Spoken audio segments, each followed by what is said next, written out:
ಇವತ್ತಿನ ವಿಡಿಯೋದಾಗ ನಾನು ನಿಮ್ಗೆ ತಿಳಿಸ್ಕೊಡ್ತೀನಿ ರೀ ಡೆಂಗು ಮತ್ತು ಚಿಕನ್ ಗುನ್ಯಾದಾಗ ಸಿಮಿಲಾರಿಟೀಸ್ ಏನಿದೆ ಡಿಫ್ರೆನ್ಸ್ ಏನಿದೆ ಅಂತ. ಮೊದಲು ಸಿಮಿಲಾರಿಟೀಸ್ ಬಗ್ಗೆ ಮಾತಾಡೋಣ. ಸೊ ನೋಡ್ರಿ, ಎರಡು ವೈರಸ್ ಸಂಬಂಧ ಆಗ್ತೈತಿ, ಎರಡು ಸೊಳ್ಳಿ ಕಚ್ಚಿದ್ರನೇ ಆಗ್ತೈತಿ. ಎರಡರದಾಗ ಬಹಳ ತೀವ್ರ ಜ್ವರ ಇರ್ತೈತಿ, ಬಹಳ ಹೈ ಗ್ರೇಡ್ ಫೀವರ್ ಇರ್ತೈತಿ.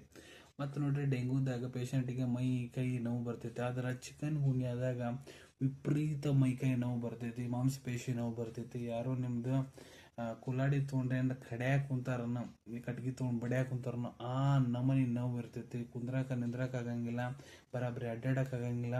ಮತ್ತು ಚಿಕನ್ ಗುನ್ಯಾ ಆರಾಮಾದ್ಮೇಲೆ ಕೂಡ ನಿಮ್ಗಿದು ಮೈಕೈ ನೋವೆಲ್ಲ ಸ್ವಲ್ಪ ಟೈಮ್ ಪೀರಿಯಡ್ ಮಟ್ಟ ಇರ್ತೈತಿ. ಮತ್ತು ಪೇಷಂಟಿಗೆ ಅರ್ಥರೈಟಿಸ್ ಸಮಸ್ಯೆ ಆಗುತ್ತೆ, ನರದ ಸಮಸ್ಯೆ ಆಗುತ್ತೆ. ಆದ್ರೆ ಡೆಂಗೂನಾಗ ಈ ರೀತಿ ಯಾವುದೂ ಆಗಂಗಿಲ್ಲ. ಮತ್ತು ಚಿಕನ್ ಗುನ್ಯಾದಾಗ ನೋಡ್ರಿ, ರ್ಯಾಷಸ್ ಏನಿರ್ತಾವೆ ಮಗದಾಗ, ಕೈಯಾಗ, ಕಾಲಾಗ, ಮುಂದೆ ಎದೆಯಾಗ, ಬೆನ್ನಾಗ ಆಗ್ತೈತಿ, ಎಲ್ಲ ಕಡೆ ಆಗ್ತೈತಿ. ಆದ್ರೆ ಡೆಂಗೂದಾಗ ಮಕ್ಕದಾಗ ಮತ್ತು ಕೈಯಾಗ, ಕಾಲಾಗ ಮಾತ್ರ ಆಗೋದು.